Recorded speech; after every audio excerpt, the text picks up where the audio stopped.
Hey guys, welcome back. So, in the middle of my projects today, I realized that I completely neglected my alien sculpt that I did a few months ago.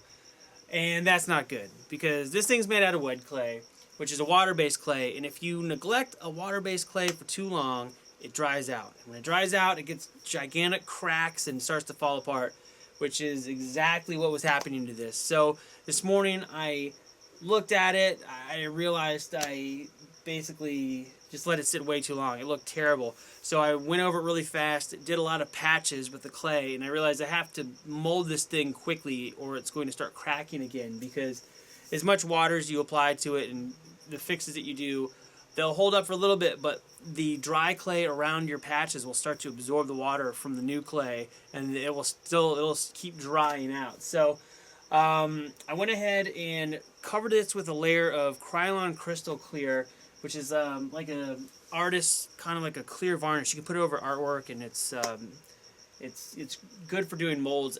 Some people mold without using this, and that should work fine too. But I figured I'm not molding this quickly enough because it has to sit overnight, that I needed to definitely cover it with something first. So it's got a layer of crystal clear. I may hit this with a matte varnish at the end as well, just so it's not quite so high gloss. But honestly, I don't think it's really going to matter once I get into painting this thing. If you guys didn't see the videos I did of this a while back, the whole thing with this alien, I'm going to do more of these. This is one of probably 5 or 6 that I'll be doing between now and mid-March.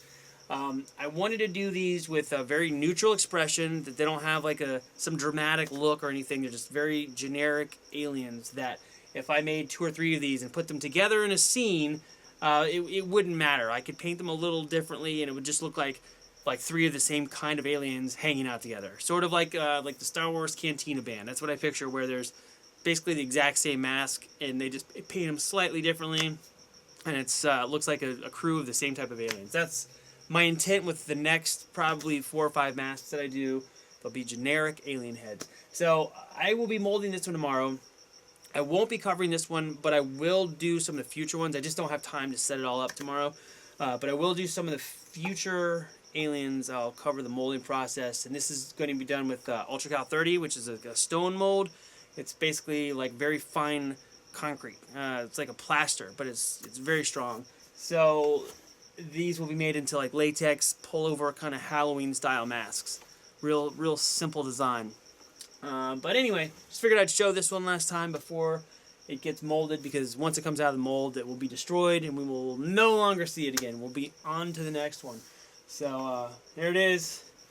I'll be back soon. I'll show you guys the mold, and we'll probably go over painting some latex masks and so forth once I get some of these done and ready to go. But anyway, thanks for stopping by. I'll see you guys soon.